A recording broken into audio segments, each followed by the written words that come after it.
Hi guys, it's Frankie from Frankie Tech. Good to see you guys again, and I'm here to share my long-term re-review of the Redmi Note 10 Pro. I mentioned this was the best mid-range phone that you could get in 2021, but after that MIUI 12.5 update, I think my mind has changed. Is it smooth sailing with this phone, or has it gone downhill? Let's have a look.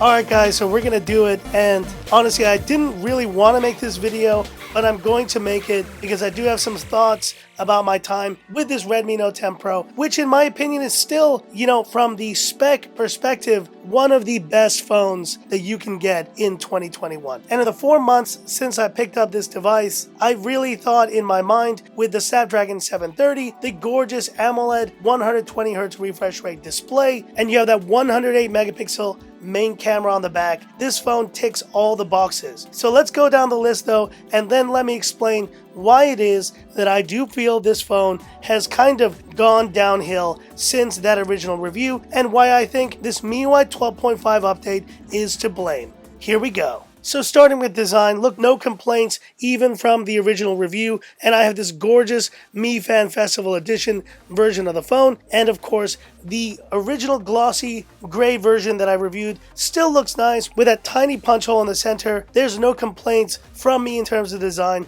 it still looks terrific. And that's also the case with the display. You still have a great value proposition here. 6.67 inch, 120Hz AMOLED display, which, let's face it, is still looking beautiful. The colors just pop on this display. And overall, I have no complaints with the display quality. It is still as good as day one. Performance, and I think this is the area where maybe this phone, for some reasons, has suffered more than the other MIUI 12.5 phones I've reviewed. So with the Snapdragon 730, we always knew that was kind of the Achilles heel of this Redmi Note 10 Pro. But with this version having 8 gigs of RAM, 128 gigs of storage, you would still expect really solid performance. But I hate to break it to you guys, the performance, at least for me, in many moments has become pretty sluggish. But it's really in the multitasking where things get pretty rough. And I shared some examples of this new lag that has appeared, and it just went from bad to worse. Now, a big culprit of this is obviously the software, and that is related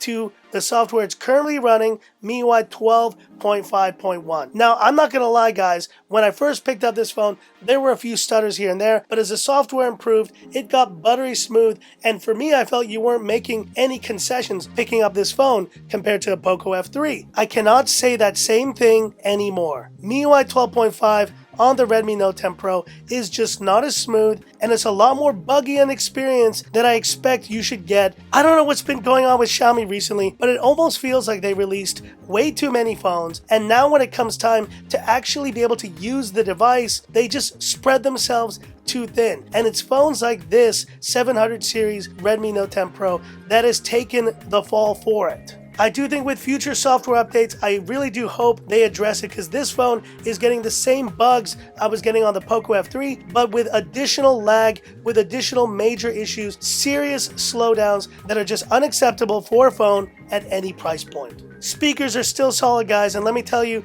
the rest of the experience of this phone has been largely unchanged. The fingerprint scanner is still fast and responsive, and the 108 megapixel camera has been solid as well. I haven't noticed that much of a difference from my earlier testing with the cameras. And all in all guys, from a value perspective, is this phone one that I can still recommend when it comes to purchasing the best mid-range phone of 2021? I would say yes, but with an asterisk, and it's a big asterisk, because I really do feel until Xiaomi does make improvements to the software, especially on MIUI 12.5, I think you may be served saving a little bit more money and picking up the Poco F3 instead. This Redmi Note 10 Pro is a terrific phone at every level, but the software, in my opinion, has absolutely ruined what was once a fluid and gorgeous experience on this phone, and it has really pushed it almost into the don't recommend category for me at this point. I really hope Xiaomi does pay attention and make the necessary improvements to this software on the Redmi Note 10 Pro, because besides that guys, it is still a terrific phone, and hopefully they can solve these bugs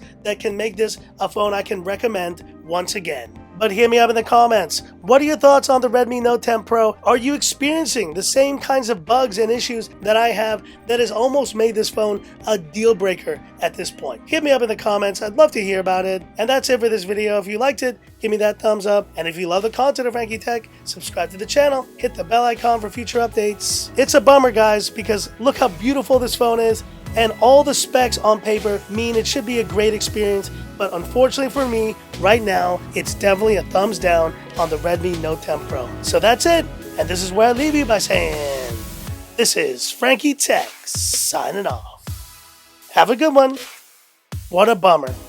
It used to be so good.